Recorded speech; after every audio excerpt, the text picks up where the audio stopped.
Go to news around the world. Raging wildfires continue to burn across Australia, and now another town is being evacuated on Kangaroo Island. This is the second town to be evacuated on the island amid several flare-ups and the new blazes.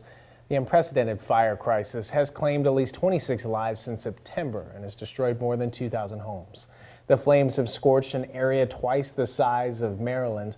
Australia's Prime Minister has come under worldwide criticism for downplaying the need for his government to address climate change, which experts say helps supercharge the blazes. Last year was Australia's hottest and driest on record. The deadly wildfires ravaging Australia are hard to watch, and a group of Cal Poly students studying abroad right now has a front row seat to the devastation. KSBY News reporter Asia Gore joins us live in studio today with more on the group and their experience. Good morning, Asia. Good morning, Dustin and Christina. A group from Cal Poly arrived in Australia January 5th to study the wine industry. Now, they are safe, but the fires are having an impact on their studies. We have a study abroad program focusing on the wine industry here in South Australia. It has a lot of similarities to the Central Coast in terms of having different wine regions and different climates. Like the Central Coast, the Australian landscape produces highly sought-after wine grape varietals, but it's also primed for fire. Living in California, many Cal Poly students and staff are familiar with wildfires, but now they're experiencing the destruction on a different ocean front.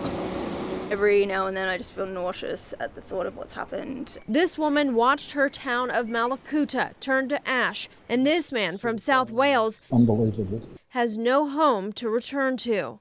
We made the right decision to evacuate.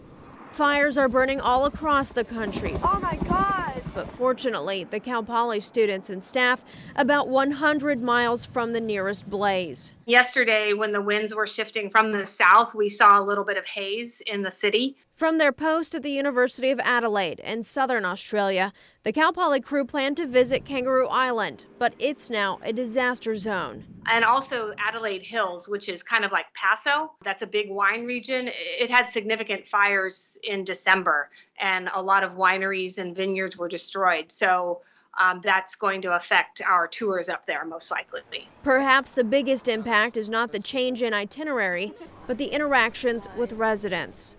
Just a feeling of sorrow and dismay about what's happened in their beautiful country.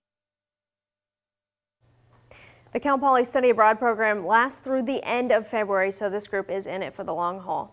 Live in the studio, I'm Asia Gore, KSBY News. Asia, thank you. The Cal Poly students and staff aren't the only Americans coming to Australia from California. A group of firefighters from Southern California is overseas to help battle those fires.